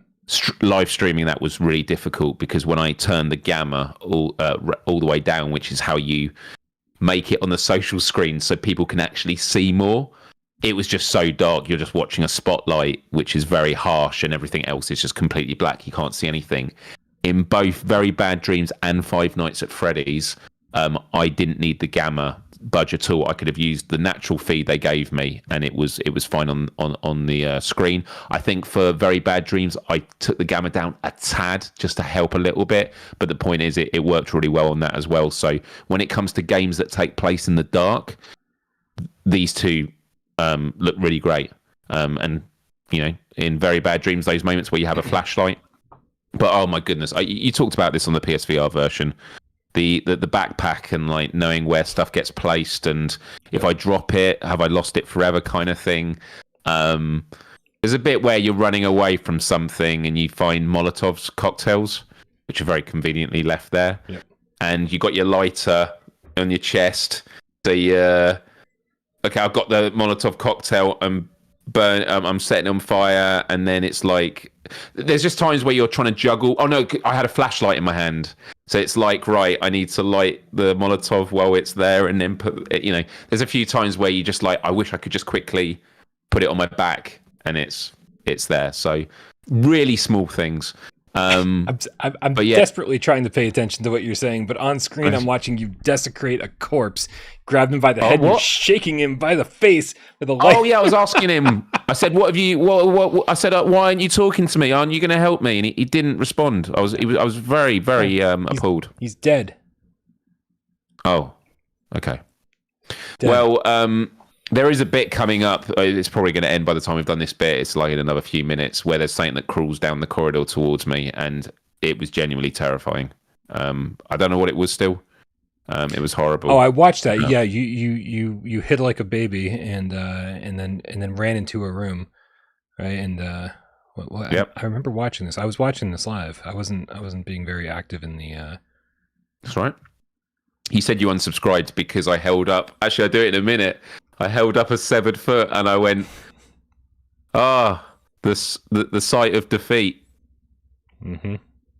And you said unsubscribe. You unsubscribed because of that. So I'm going to have to win you back over at some point. Yeah, good luck with that. I get my Myles fill every Friday, that's for sure. Yeah, you do. That's enough for most people. And Dan Kiefer in the chat says, "Looks like Saw." There's a little element of that here, like where it just feels like, I mean, when you come to, you're in shackles and you've got to you've got to let yourself out of your chains and stuff, and it definitely feels like some big elaborate Saw like areas. I can see that, but that's the beauty of this game is. Yeah, this moment looks like Saw, and other moments look like other things, right. And it's like And again, I'm on like I think each chapter. Well, the ones I've seen so far, chapter 1 had 3 parts, and it looks well. I'm just starting part 3. Oh, this is the bit I'm freaked out on.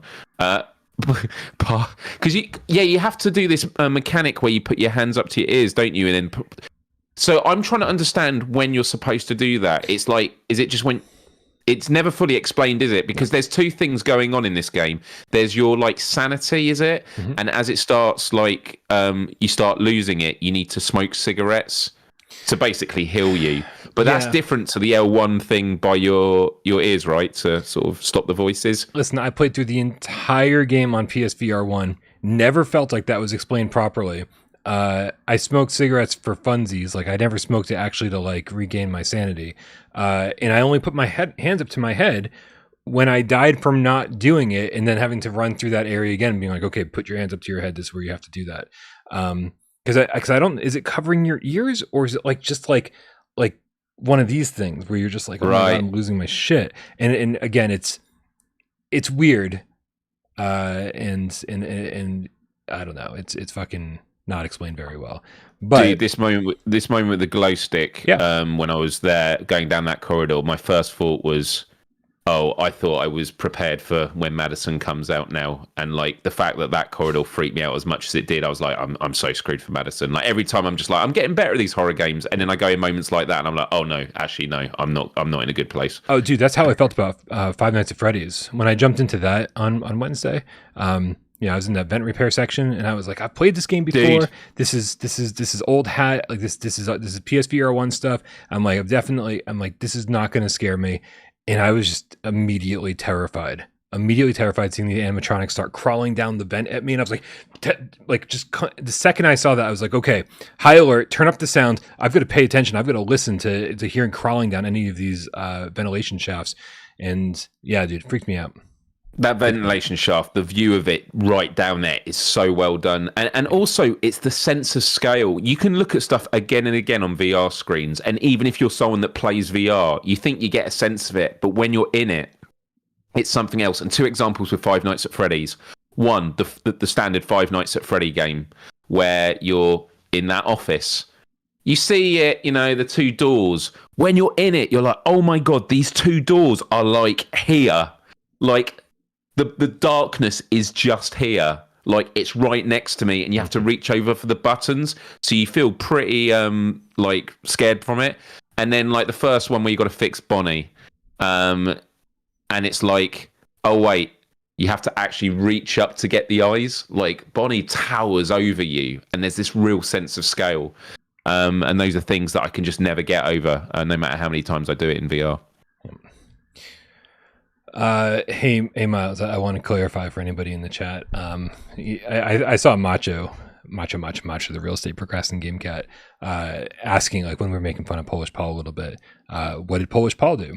and the answer is Polish Paul and I have had a comical feud, I would say, going on for the better part of 5 years now, and he hasn't done anything.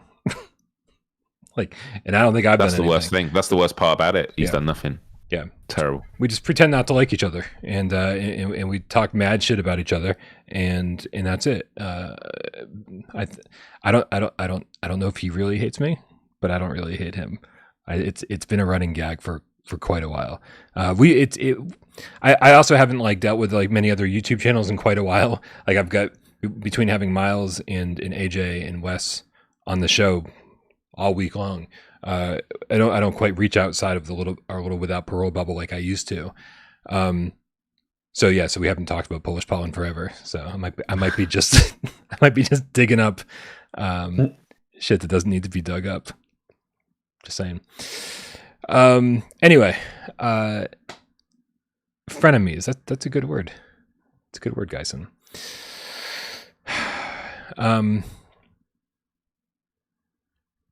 Trying to think. Oh, just one last thing. Sorry, one last thing on the very bad dreams. Wes was saying it in the chat earlier. Which reiterating what we were saying about what they've done with the willing to give people keys that have already bought it. Yeah.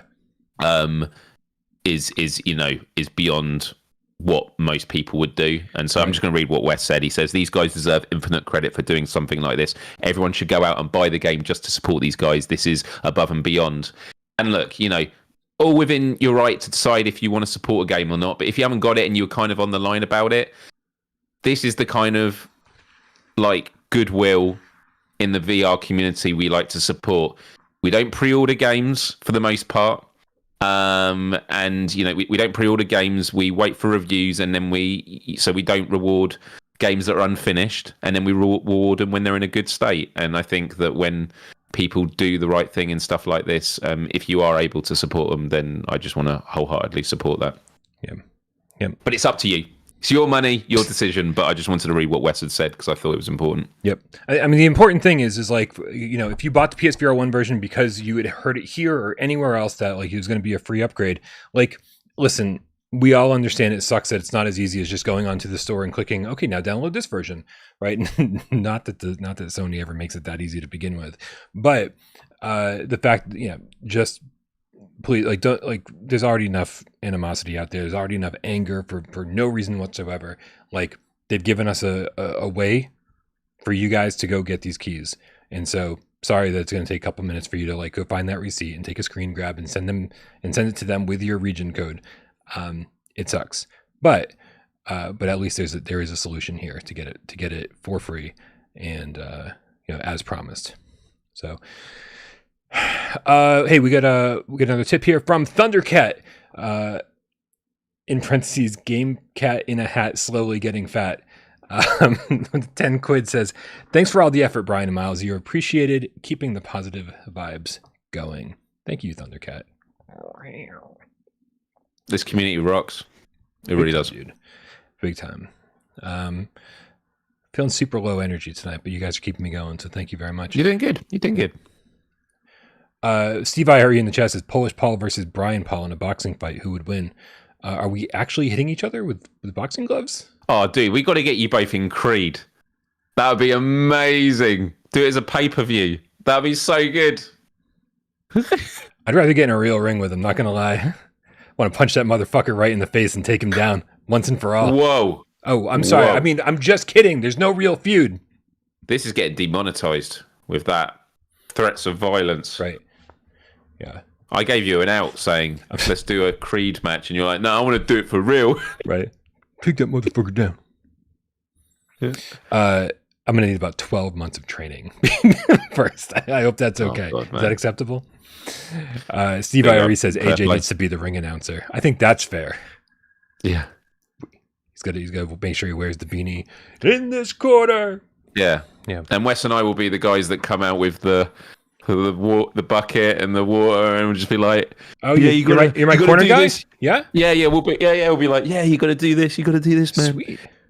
I didn't know I was gonna have a corner guy. That's cool. There you go. Nice. Oh man, Living Legend says Brian Paul fatality. Do I get to pull off a fatality if I beat him? Can I like rip his head off? I'm not sure that's allowed in boxing. Oh, I'm listening. Let me get caught up and read up on the rules of boxing, and then we'll discuss this further. Try it again.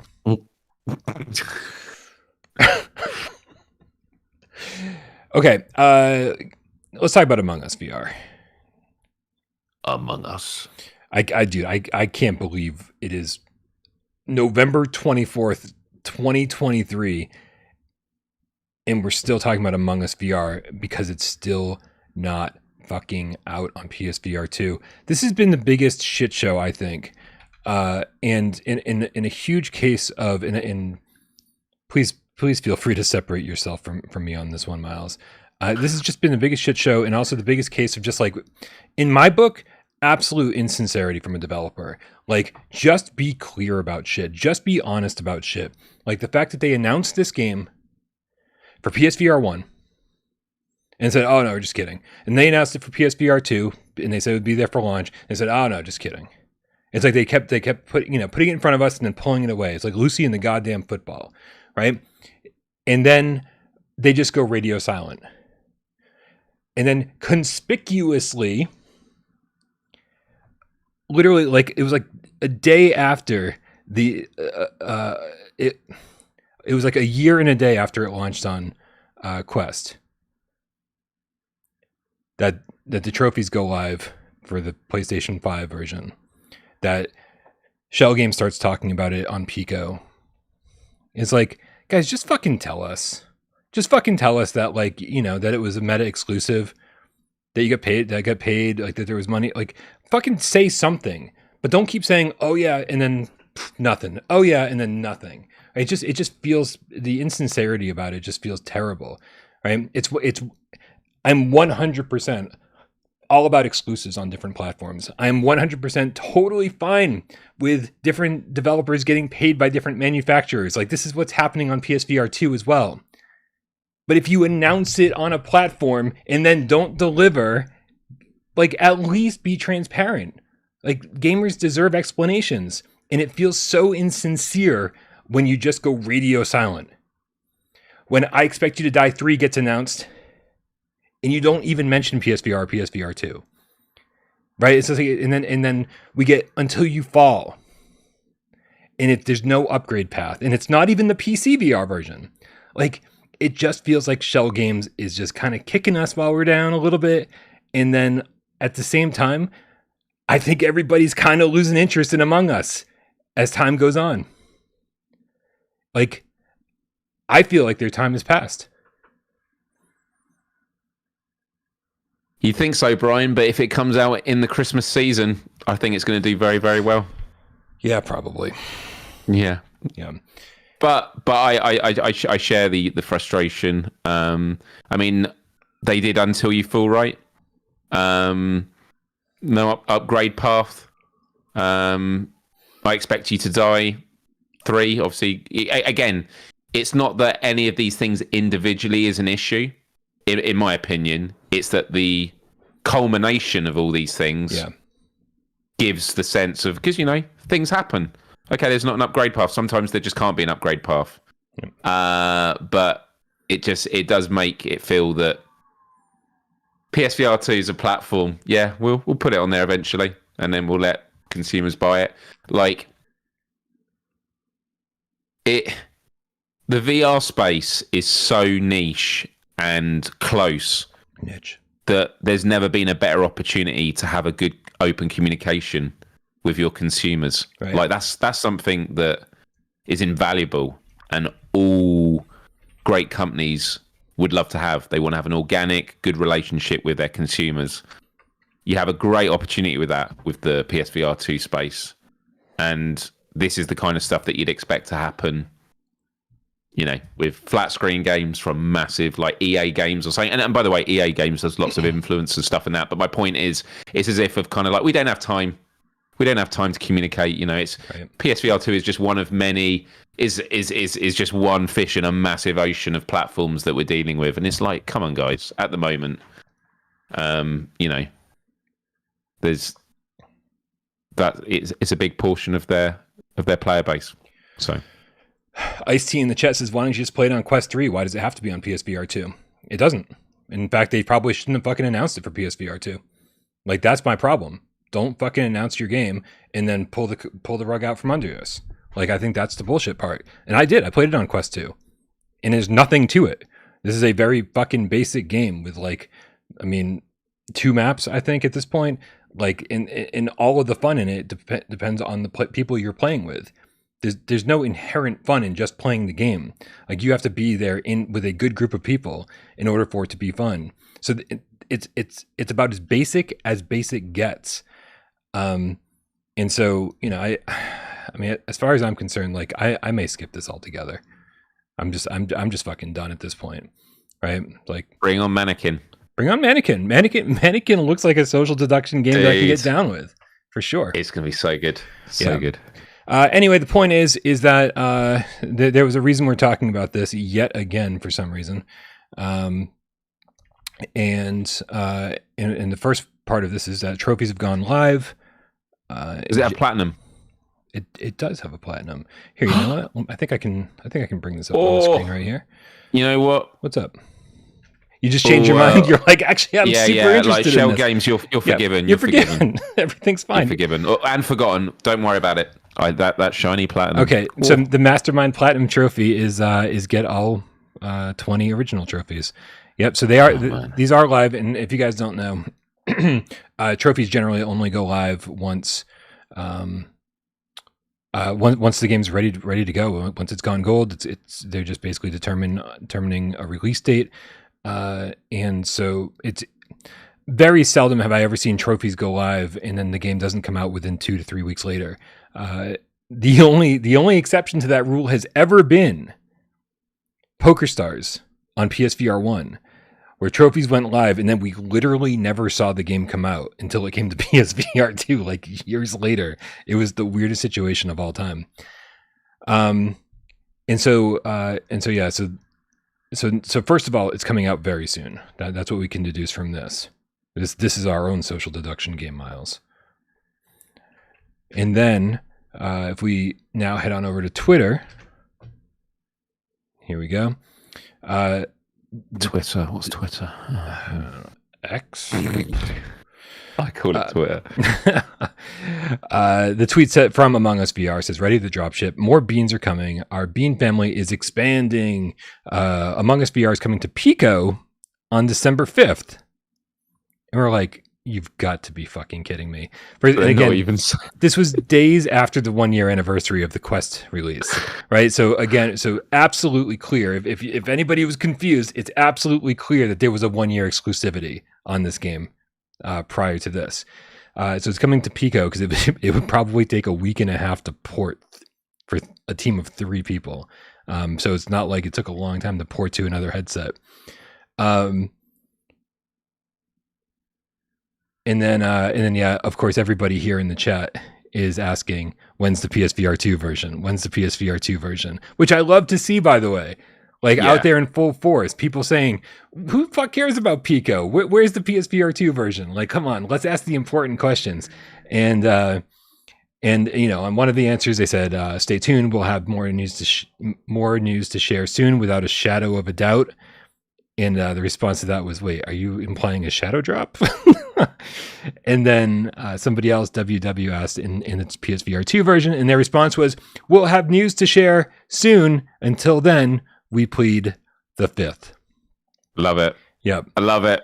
See, that I love. I love that they're being playful. Yep.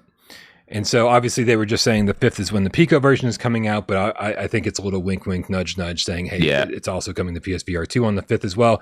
We're just waiting for something. I'm guessing at this point, they're just waiting for something from Sony, probably a blog post that they've got an agreement to make or a trailer or something. Who the fuck knows? Yeah, but that's true. Because they have done blog posts on the PlayStation store, on the PlayStation blog before. So, Yep. So my guess is that we'll be seeing this on December 5th.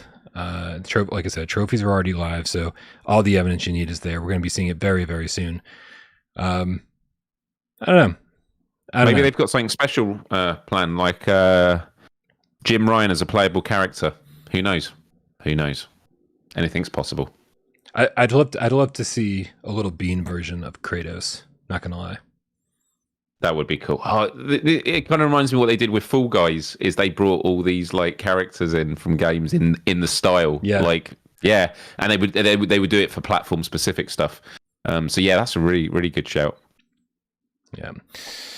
I don't know, man. This could be fun. Once I get past my animosity and disdain for the way they've handled all of this, I'm sure I'm going to have fun in it. I had fun in the Quest 2 version, but again, it's because I was playing with a bunch of great people.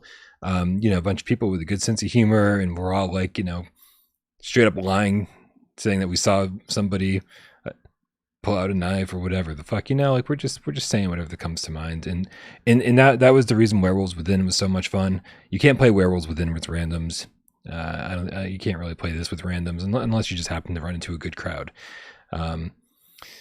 So yeah, I don't know. At least it's happening for the people that are super excited about it. That's a thing. Did you play this on Quest, or have you played this at all in VR? Not in VR. No. Yeah. I mean, it's. I was looking forward to it at first, just because the idea of like being able to look over your shoulder while you're doing a task. I don't know if that is how it translates and stuff, but yeah. Yeah, and that's exactly how it translates. Like you're trying to do your task, and like you hearing steps behind you and stuff like that, and trying to make sure if anybody walks in the room, you're just like. Get into my vision. Like, don't be fucking doing shit. Can you actually? Are your microphones on during the actual game, or does it actually mute everyone? So you only talk when it's time to exchange. When a meeting's called, because I think sometimes that's how they do it. So you can. I believe if I've got this right, and somebody in the chat, please correct me. It's been however long it's been since this game came out. Because I played it a bunch the first week it came out, I think. I believe your mics are on while you're playing, and then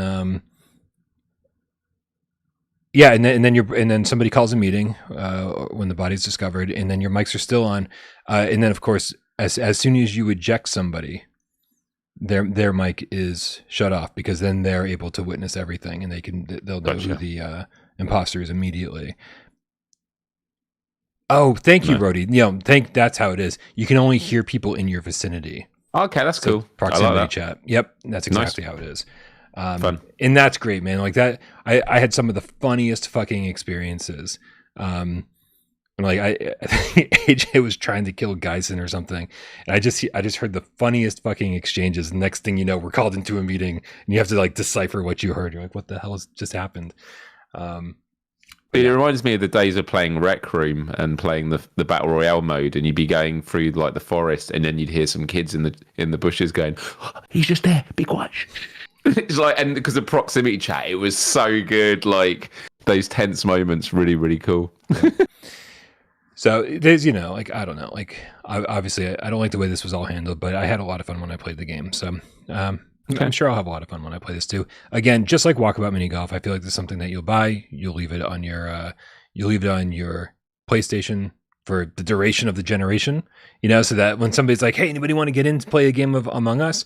Then especially with the benefit of having everybody on our Discord, where it's so easy to get a multiplayer game together. I feel like this is something you'll just want to leave installed and kind of jump into whenever somebody's playing it. Yeah, that's cool. Yep.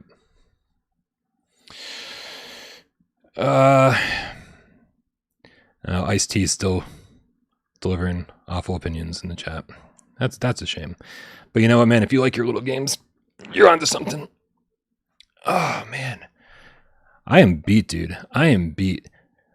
Well, we should wrap this up with 20 questions, man, because you need your energy for tomorrow. It's a big day. Oh, dude, 4-hour stream tomorrow. Okay, let's wrap this shit up. All right. Oh, actually, dude, I totally missed Kill Artist 1's tip. Oh, nice. Kill Artist 1, the Dreamweaver Game Cat, with a $2 tip says, "We need Alan Wake 2, LOL." Oh, Loved the I've first heard one. it's absolutely incredible, and like to experience that in VR would be unbelievable. It does look really good. My problem with Alan Wake, real quick here, is that I really wanted to play it during the 360 generation, but I didn't have a 360 back then. I had PS3 then, and so when it came to PS4, I picked it up and I got the remastered version, but VR was already out, and I was Right. still in the same phase that I'm in now, where it's like if it's just not in VR, then it's going to drive me crazy that it's not in VR. And so I was playing Alan Wake on my fucking 50-inch flat screen, and I was still like it's third person. That's irritating. Get out of my way, Alan Wake. I want to be controlling the flashlight with one of my hands in first person in VR, and it just drove me up the fucking wall. And so I just couldn't get over it. And so that was an issue. Yeah, never played any of the Alan Wakes. Control I played and absolutely loved. Control I would love to experience in VR. Yeah, I mean all Remedy games. Yeah, they're all good. Oh, it's true. Yeah. Yeah, I played Quantum Break. I when I owned my Xbox One, that was one of the few games I actually played on it. Quantum Break was really good. And I think they're now working on a remake of Max Payne. You know what? Listen, everyone's going to fucking crucify me in the chat on this one. I played Max Payne 1. I played Max Payne 2. I tried to play Max Payne 3. I've never thought Max Payne games were as good as people said. I've never understood the appeal. Like, they're all right. I mean, they're fine shooters, whatever. The first one was mind-blowing when it first came out. Like, was it the first? It wasn't the first game with bullet time, was it? I'm pretty sure. I could be mistaken. I just remember going around my mates because my computer couldn't even handle it, and I was like, "Holy shit!" Because it was around the time of the Matrix, and it was like, "Holy shit!" Like, really, really cool. Yeah. So, but the reason I bring that up is that's the kind of opportunity for them to do a VR thing, you know. Although Max Payne is about throwing your body around, so I'm not sure that would work in VR. I mean, just like, dude, the fact that we played Sirento and Hellsweeper in VR and we're doing wall running and doing backflips and slow motion, and you know, I think it would work. Personally, I think it would work. Yeah. All right, Ice-T, stick around because we got some quest shit for you coming right up. Just want to make sure we haven't forgotten about you. All right, man. Are you ready to do this? You ready to play some 20 questions? Yeah, you've picked a game. I picked a game. Yeah, I'm the host this time around. Good. So guys, everybody in the chat, make sure you help out Myles. Please. I picked a PSVR1 or PSVR2 game, and you guys in the chat and Myles right over there, have 6 minutes and 20 yes or no questions to figure out what game I'm thinking of. I've already forgotten what game it is, but let's just do this. On your mark, get Des, go. Does it have multiplayer? Yeah. Yep. Multiplayer, okay. Is it a PlayStation exclusive? No. Not PlayStation exclusive. Does the game require significant physical movement? Like, would you really get your heart rate up playing it? I mean, the answer is yes. Although you may not think that from the outset. Okay.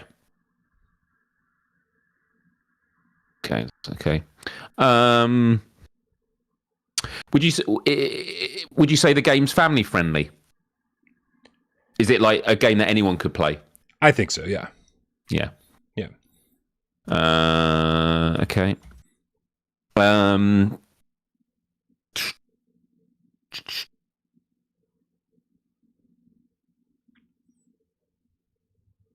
Is this game set in a futuristic or a sci-fi setting? No, that's 5. Okay.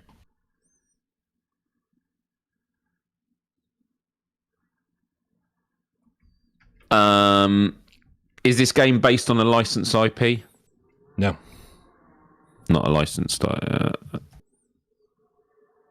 Okay. Was it released with either post-launch or at launch? If it was a part of a bundle, was it released with any DLC content?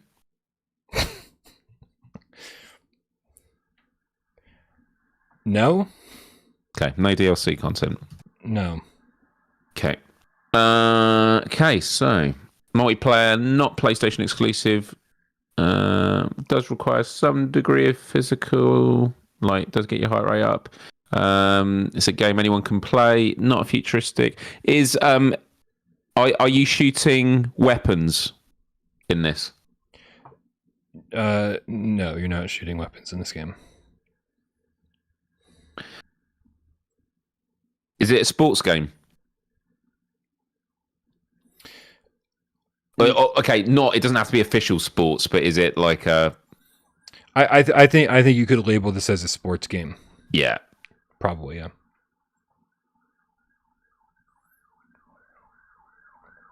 Sirens on my end. Is it? Is can multiplayer be a team game? Nope, that's 10. No.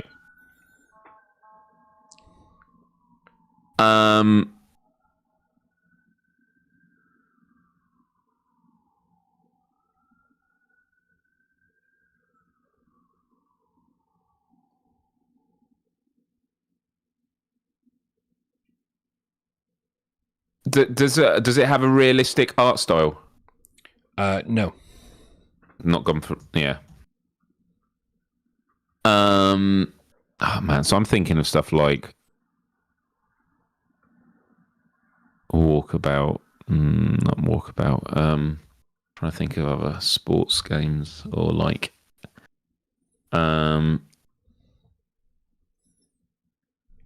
it wouldn't be Knock because it's not futuristic or sci-fi setting.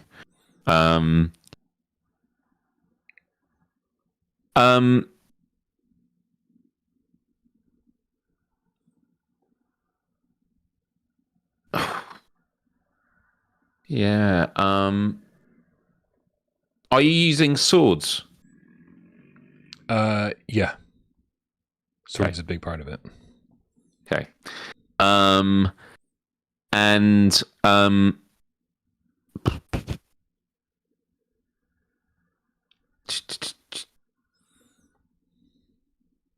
trying to think of other questions. I do think it's Broken Edge, but I'm trying to think what other questions. Was this a game? Oh no, we've already done not in a PlayStation exclusive. Are all the matches in it 1v1? Yes. All 1v1. Are there different classes that you can play as? Yes.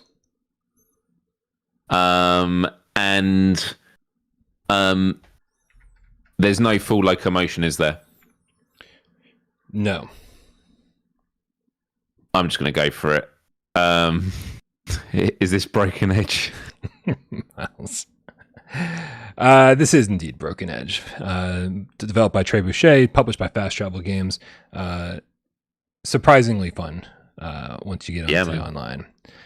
Good job, man. Good job. You didn't seem like you were on the right track at all.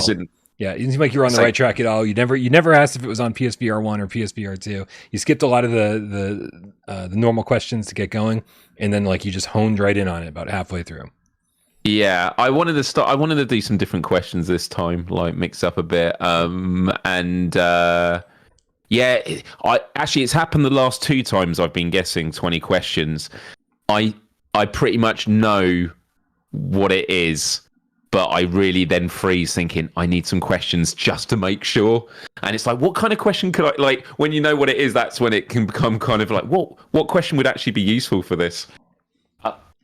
Love it. Other than saying stuff like, does it begin with a B?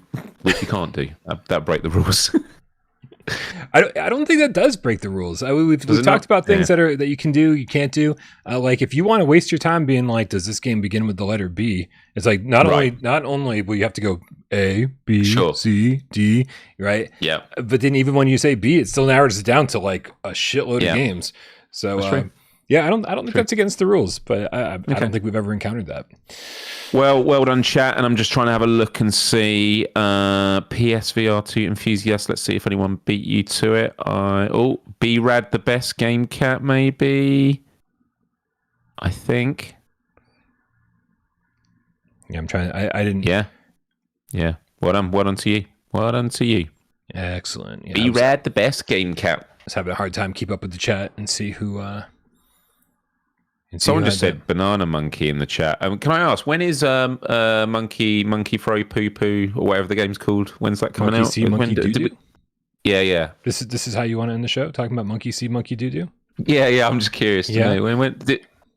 Is it just a 20? Wasn't it going to come out this year? Oops. Initially, this is. Sorry, really important question, guys. I saw that and I I can't believe it's the game that we all want to play. Shame it's not before our top 25. Is this just one of the many thousands of Gorilla Tag games that are out there? Is that what's happening? So this game I think this game is already on the App Lab, and they said, hey, it's coming to PSVR2 as well. So there's that.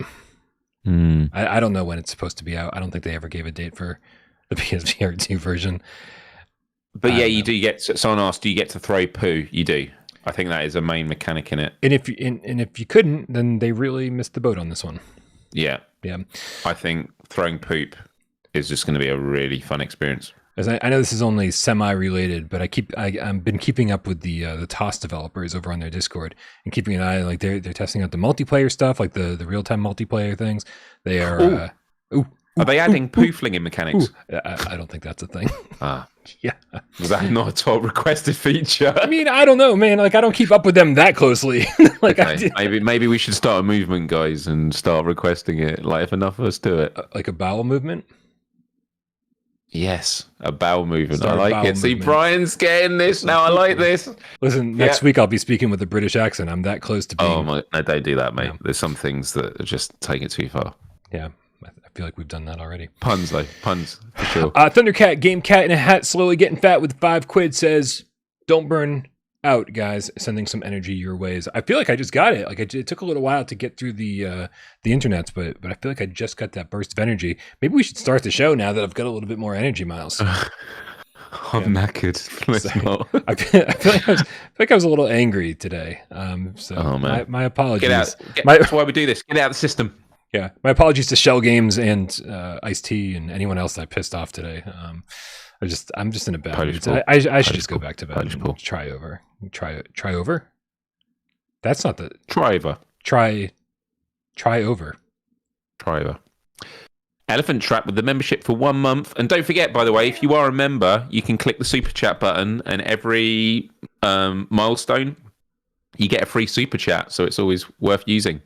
They say Galaxy Kart devs said that they think they fixed the online. We must try. We must. We must.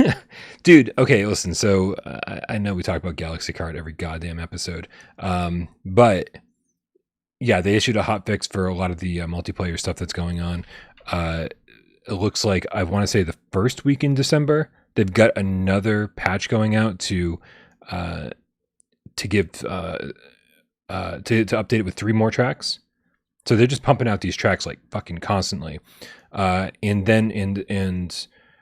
what's his name? The dude over at VR Monkey told me in a DM, he said that they were getting closer and closer to the 90 hertz patch. So this won't be running at 60 reprojected anymore. It'll be running at 90 native, maybe with the next patch, but maybe after that. He didn't want to promise anything. But just to let you guys know, keep you updated on their progress. They are making some serious progress over there on everything. So it's really good news. Awesome. Macho's got a tip for us too. Macho, the real estate procrastinating game cat with the $5 tip says the games coming up soon are getting crazy. I'm excited for Arizona Sunshine 2, Vertigo 2, Overdark, Numata, Vertigo 2. Wait, he's so excited for Vertigo 2, he listed it twice.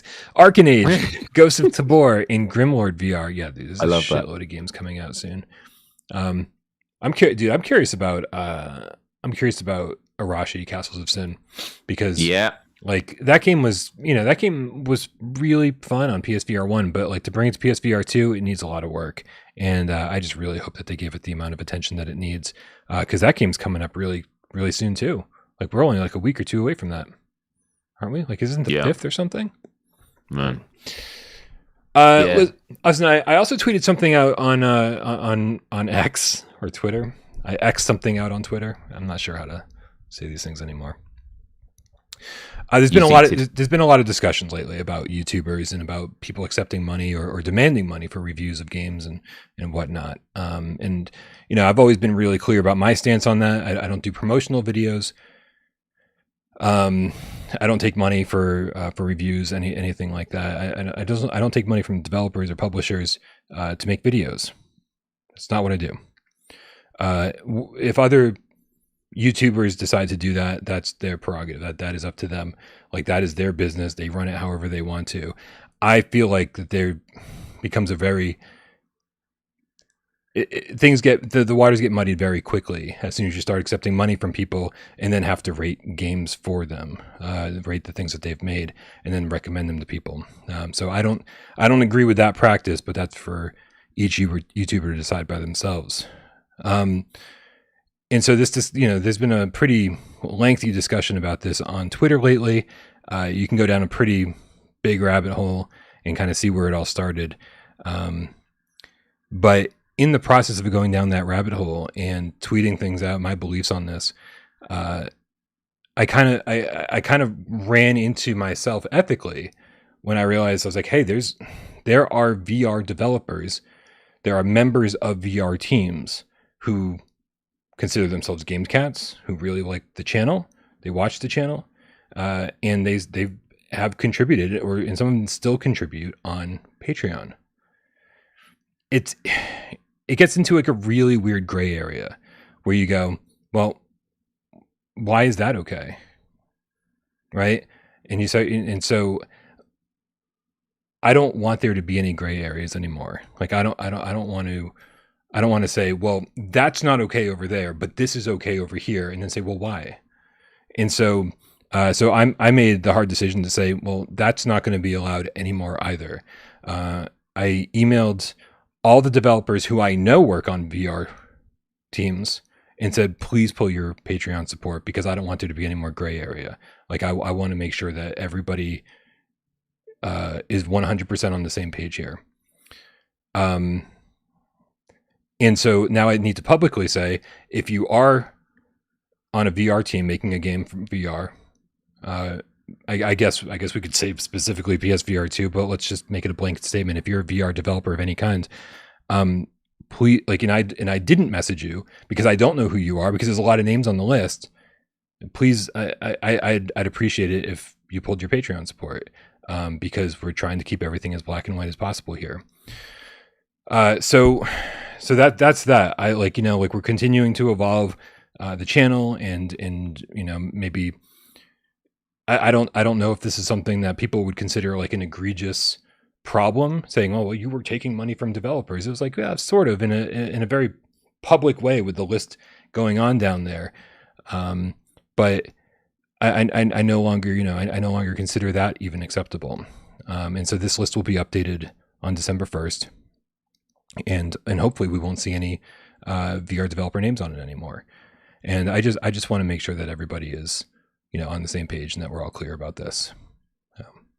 That's all. I would just counter that and just say that, and you said it right from the beginning, that there are different ways of dealing with stuff. I think Skill Up, who's quite a big game reviewer on YouTube, whenever he does reviews of games where you can get flown out to see the developers to do it, to specifically review a game, yeah. He will always say, he says on the reviews, I said no and I pay for my own flight to go out there. Obviously he's in a position where he's able to do it. The truth is that some things are financially feasible or not. And for me, it's a balancing act between removing conflicts of interest, which you've made decisions on, but also it's just about being transparent. So for me, it's not as much of an issue, but when I do Let's Plays, I will always say from the get-go if I've been given a key, because yeah, even though it won't really reflect it, I've been given keys for games that I've been very critical of. Right. But I always put it out there because it's important that you, the viewers, have context of like what is the framework in which this is being presented.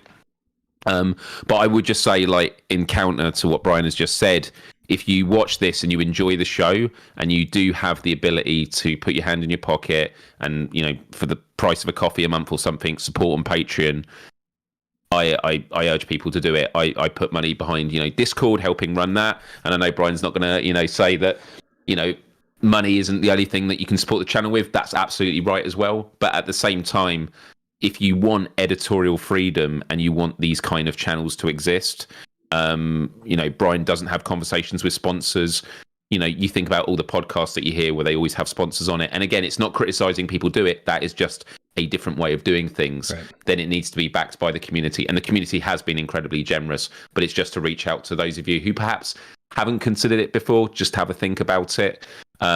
Because I think in the past there's been a lot of maybe YouTubers who do the news and they don't take corporate sponsor because they say when we cover the news, we want to make sure we're doing it independently and we're not beholden to anyone. Right. And the thing is, man, like you can get really granular with this and say, well, if you're going to do this, and why don't you do that? And I see Cornerstone City 777 in the chat, longtime subscriber, says, well, does that include review codes? And no, it doesn't. And here's why. It's like, because if you guys want a review on day one or prior to day one, well, the only way that I can do that is by accepting review keys and getting the game and playing the game before it comes out and having a review ready. And because all this takes, when I'm done playing the game, that is where my work begins. It's like easily 20 hours of work, writing, scripting, editing, the whole thing. And so if that, hopefully the point of getting a review key, I don't think is getting the game for free. And honestly, I'd be happy to pay for games if there was a system in place for that.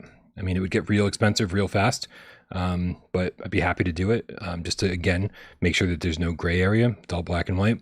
The point of review keys has always been to make sure that you have time to get out to make your video, and in order for your viewers to get the information they need when the game comes out.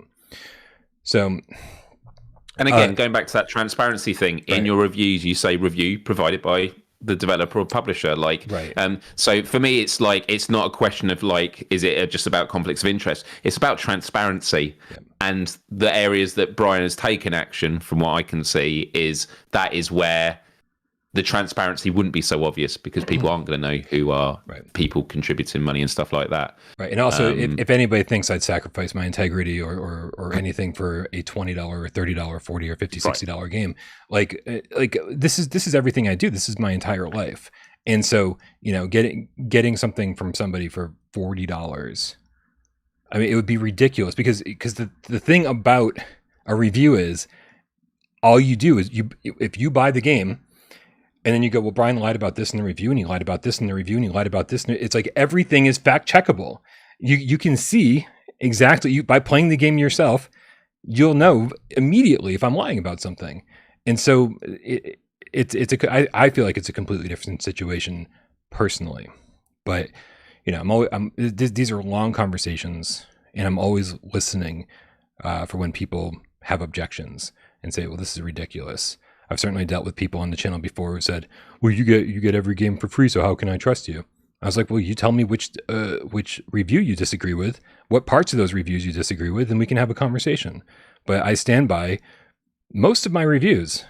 I can easily say, well, maybe a lot of them are about a half a point higher. Like a lot of games that got 8.5s, maybe you should have gotten 8s.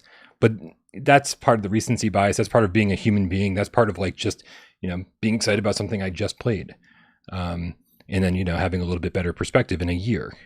So, anyway, I just wanted to put that out there. I just wanted to make sure you guys know full transparency, what I'm trying to do and what I'm trying to do for the channel, to make sure that we keep our integrity where it's been for a long time, and it will remain there as long as possible. Well, as long as I'm around, at least. So, that's it. Again, if you're a YouTuber who doesn't agree with that and you take money for reviews, then that is totally on you. And I hope that you're being as transparent with your viewers as I am with mine. Done. No, good bit of explanation. Anyway, guys, come join us over on Discord. Click the link in the description. Come subscribe to Myles' channel, youtube.com/Myles. All the links you need are in the description. Make sure you contact Creative 3D VR and get your Very Bad Dreams key. we're mere minutes away from our top 25 debate. So make sure you come back here tomorrow, noon Eastern, 5 p.m. British Standard Time. I think I just made that up. Is that real? It's a real thing? BT? It is. BST? And could I also say something else on that, Brian? Was I was telling Brian before the show, I love going on Reddit to read it, but I never really engage with it. And the PSVR subreddit is great. And it was only because some game cats were talking in the voice chat the other day about the conversations that happen when Brian does a review. I found some of my Let's Plays have been shared on there, which has been really interesting. Just seeing the comments from people that don't even know who I am and just getting some feedback on it. But I did a video message like on there about the top 25 and asking the Reddit community what their top 25s are. Yeah. And at the moment, it's like the top underneath Arizona Sunshine's official like AMA. So if you have a Reddit account, go over there, give a thumbs up, leave your thoughts, just because it's a way of waving the flag for PSVR without Parole and just getting more of the community over here and that. So that's just another simple way that you can help with spreading the word out. It's not just about financial support. It's about hanging out with us on the live shows. It's hitting that like button. It's all the small things we like to joke about. But the reality is it all does make a difference because the internet runs on algorithms. It's about becoming a signal amongst the noise, and there is a lot of noise out there, and we're just incredibly grateful for your continued support in whatever ways those are. Well said. Yep. Yeah, dude. I feel like between what you just said and what we were just talking about, there's like a million more conversations to have, but we'll table those for another time. Sure. So again, just thank you everybody for being here. Thanks everybody who supports the channel over on patreon.com/withoutprogames. Except for you VR devs, get out of there. What are you doing over there? Also everyone who supports the channel by being a member over here, who tips during the show, who hangs out and contributes. I mean, dude, my brain is officially just melted. You've done well, man. You've done well. Yeah, you know what? I made it 2 hours. So I'm not going to beat myself up too much. Yeah, what's up? It's because I gave you that little boost at the beginning with the Friday song. Yeah. Oh, is that what it is? But don't ask me to repeat it because I can't remember it. I'm going to have to go back to the drawing board. But yeah. Yeah. Okay. Good to know. Yeah. We appreciate you guys so much. Thanks for being here in the chat, entertaining us while we try to entertain you. And thanks to everybody who sits back and watches the show. Doesn't say a goddamn word. We know you're out there and we love you just as much. My name's Polish Paul, and I love you all. Let's get out of here. Happy Friday, Brian. Happy Friday, Game Cats. Have a good one, and we'll see you tomorrow.